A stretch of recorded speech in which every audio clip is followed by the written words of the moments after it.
You see anybody as a threat in the heavyweight class for you? My immediate names that come to mind are David Daddy Can. Oh, hold on. Uh, Before I say that, I want to know your 2 to 5 in the heavyweight. So if you could put them in order. yeah. Well, I do believe that Prudnyk is the number two. I do believe that.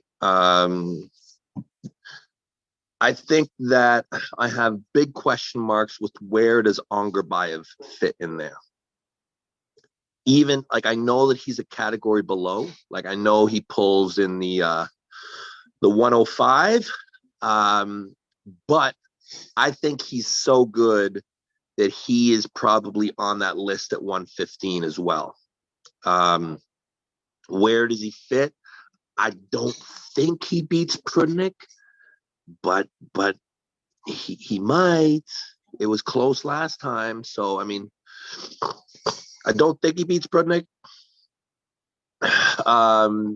Then there's David Daddy Can is very interesting. I know that he's mostly a left-hand puller from what I've heard, but I don't think that a guy that's that good can't have a great right as well. I'm sure he's probably on that list. He's David a Daddy beast, Can, man. That dude's the energy he brings to the yeah, table and the yeah, ferocity is just yeah, next level. yeah, yeah, totally agree. He's got to be on that list. He's got to be one of the guys who can win in that class. And then there's a longtime champ from Moscow, Ivan Matushenko, whose name hasn't really appeared at East versus West or King of the Table yet, but it should be. It should be. I mean, this is a consistent number one placer for decades at WAF. Probably one of the best guys in the world ever to be able to set a hook. Him and then Sanders is probably in there as well still. But yeah, those are the names that I kind of have somewhere from 2 to 5. Yeah. Who do you see being a threat? Is anybody looked at as a threat? Because if Prudnyk's number 2 and you beat him the way you did, do you see any other guy's style being a threat to you at all? I mean, of course they're threats, but I see myself as the favorite. So, while I mean everyone at this level, I mean, there's no easy match, and but I do believe that I should be considered the favorite against any one of them. I do believe that, and that's one of the reasons why I'm pulling super heavyweight, just to keep myself, not having to just do layups all day. But if you had to pick one guy though that you just wouldn't want to face out of them, if No, I'll kill them all. I'll kill every one of them. It doesn't matter. Okay. No, I don't think so. I think I'll beat them all. That's all I want to know. I could tell by the confidence the way you said that. So next question is the top 5 in North America, left hand. Left hand is tricky for me. I don't think too much about left hand. And we have Corey West as number 1 in left hand. Yeah, it's probably Corey or what's his name? John's old training partner there, Bob Brown's Cody Merritt. Cody Merritt. Yeah. Cody Merritt's probably up there. Let me ask you a question. Yeah. Do you ever see Travis getting serious and coming back and going on another run with the left arm? Oh, God.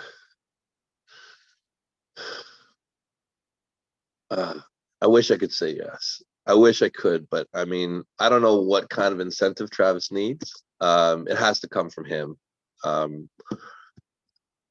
Travis got a great life. He's accomplished many things. I think that as he should be, is very happy working with his sons, playing football.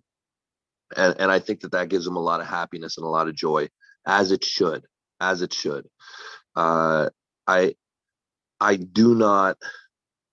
don't see that changing. I don't. I hope it does. If Travis got serious and started to train like he did, yeah, he can do it. I mean, 40 is young in this sport. I mean, it's young, especially when you have the base that Travis has. How long Uh, would it take him to be on top again in North America? Real hardcore Travis old school training. You think it's a year, 2 years, faster than that? now the thing is it would have to be like a no, like it's really not about the time.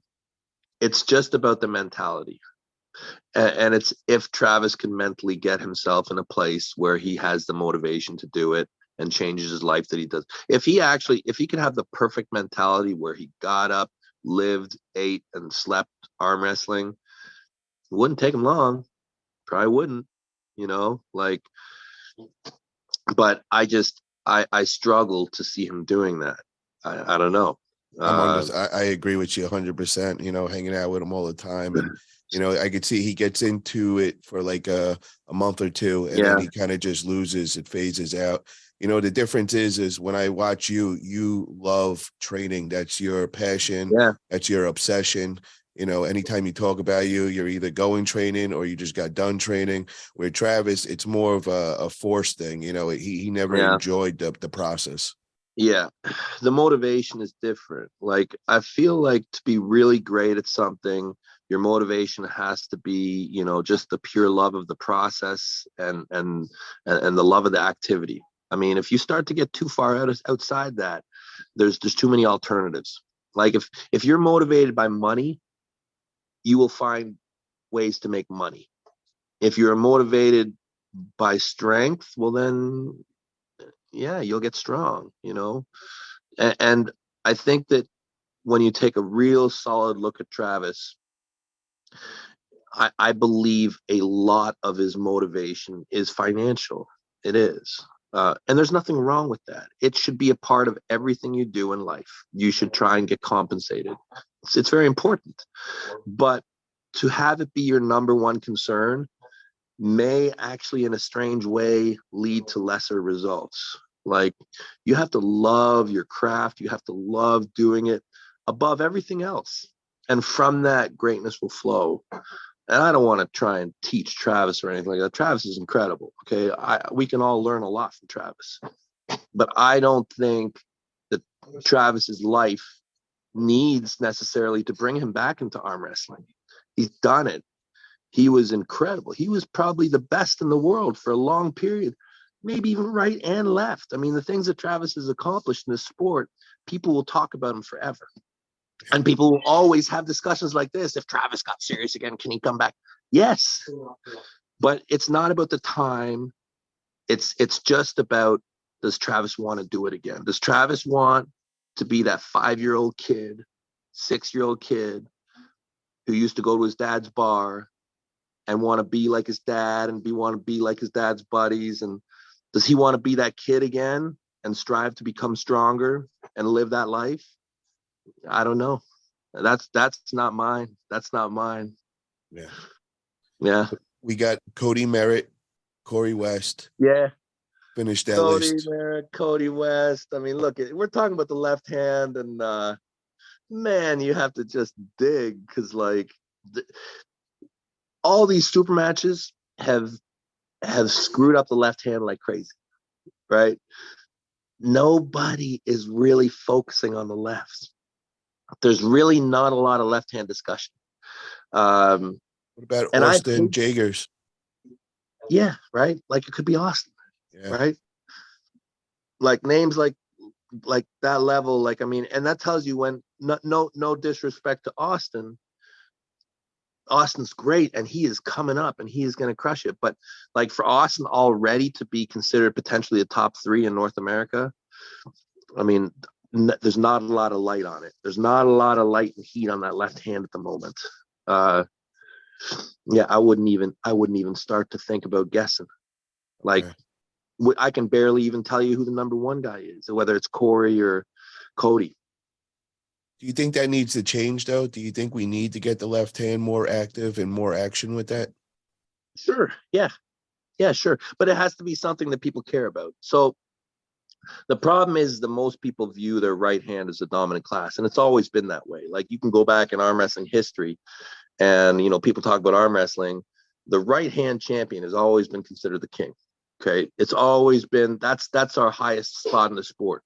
Number one, right hand open weight division. That is the arm wrestling king. Left hand is great. And if you can combine them, even cooler. But man, right hand is where it's at, man. It's a funny sport. But look, if a guy can be cool enough and fun enough and talk enough hype, then the left hand could get lit again. It definitely could. Can you see yourself ever going with the left hand again?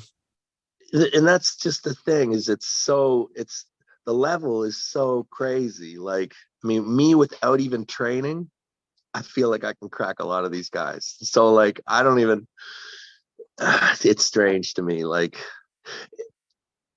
I'm going all in on the right because it's this experiment that I'm doing, and I'm having good results. So I'm having a lot of fun with it. Yeah, I just don't think about the left too much. It's like I'm becoming a completely one-armed athlete. The left hand, I arm wrestle. I arm wrestle a ton with it left-handed at practice. I just never train it. I never do a single lift. I never do a single nothing. It does nothing other than arm wrestle at practice. Let me ask you though, all the training with the right hand, is it translating over to the left? Is that like part of the experiment that the left is gaining? Yeah.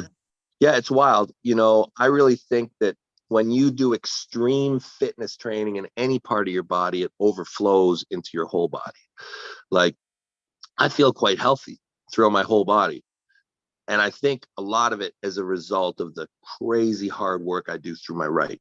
It's not connected. Like, my legs they don't do any work at all, but I'm still fit and healthy. I think a lot of it has to do with my arm wrestling training. It does. I think it overflows. I think it just spreads into my whole body. My whole body knows that it has to be fit somehow.